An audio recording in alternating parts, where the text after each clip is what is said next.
È una sensazione veramente da schifo di tutto quanto quello che è successo in questi 3 anni. In quella ventina di chilometri tra Bagnoli di Sopra e Cona, che qualcuno ha addirittura finito con ribattezzare il distretto del profugo, dove all'apice dell'emergenza migranti si contavano oltre 2000 richiedenti asilo, la sensazione è forte.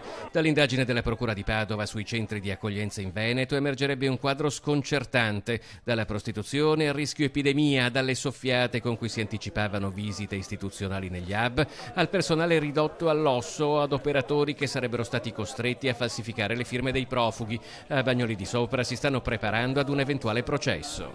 Abbiamo il dovere di costituirci parte civile e affronteremo eventualmente un processo per dare dignità ai nostri cittadini, per dare riscontro e far valere la verità. 7 gli avvisi di garanzia emessi dalla Procura, compresi i vertici di Eco Officina, che ora si chiama Edeco, la cooperativa che gestiva i principali hub del Veneto. Non me l'aspettavo che potesse essere coinvolti anche gli ambienti della prefettura, onestamente, perché la prefettura per noi è lo Stato, insomma è l'istituzione a cui un sindaco si rivolge quando ci sono problemi nel bene e nel male, quindi questa è stata veramente una sorpresa.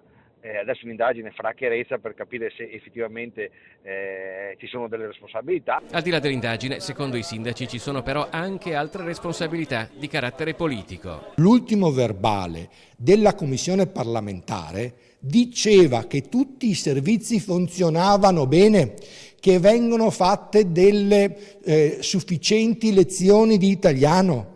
Non ce n'è uno che sappia una sola parola di italiano. Nonostante la presenza di richiedenti asilo si sia più che dimezzata nell'ultimo anno, in pochi credono al fatto che i problemi di Bagnoli di Sopra e di Cona possano trovare soluzioni a breve. Le certezze qui sono esaurite da diverso tempo, rimangono solo le speranze.